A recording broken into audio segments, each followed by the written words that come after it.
चित्रकार का कैनवास। एक बार की बात है, एक छोटे से गांव में आरव नाम का एक साधारण चित्रकार रहता था। आरव का जीवन सादगी का कैनवास था। वह अपने आसपास की दुनिया को अपनी कल्पना के रंगों से रंगता था, कभी प्रसिद्धि या धन की चाहत नहीं रखता था।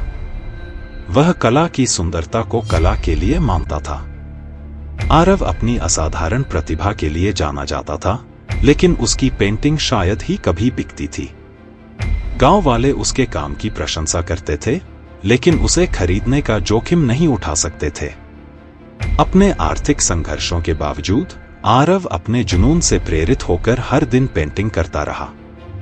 एक धूप भरी दोपहर श्री कपूर नाम के एक धनी कला संग्रहकर्ता गांव में आए।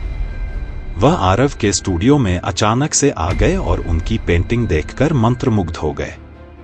श्री कपूर ने आरव के काम में संभावना और गहराई देखी और कुछ टुकड़े खरीदने का फैसला किया।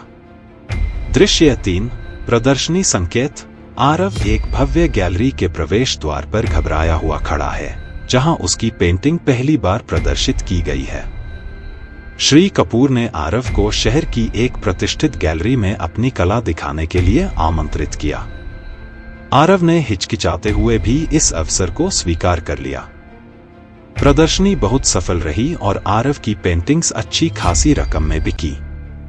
आरव की प्रसिद्धि जंगल में आग की तरह फैल गई। समाचार पत्रों और पत्रिकाओं में उनकी कहानी छपी और कला प्रेमी उनके काम को देखने के लिए उमड़ पड़े। प्रसिद्धि के साथ धन भी आया और आरव का जीवन नाटकीय रूप से बदल गया। अपनी नई नई मिली संपत्ति के बावजूद आरव अपनी जड़ों को कभी नहीं भूले। वह अपने गांव लौट आए और अपनी संपत्ति का इस्तेमाल ग्रामीणों के जीवन को बेहतर बनाने के लिए किया। उन्होंने पैसे के लिए नहीं, बल्कि कला के प्यार के लिए पेंटिंग करना जारी रखा। कहानी की सीख। किसी के शिल्प के प्रति सच्चा जुनून और समर्पण अंततः पहचाना और पुरस्कृत किया जाएगा। सफलता केवल प्रसिद्धि और धन के बारे में नहीं है, बल्कि खुद के प्रति सच्चे रहना और समुदाय को कुछ वापस देना है।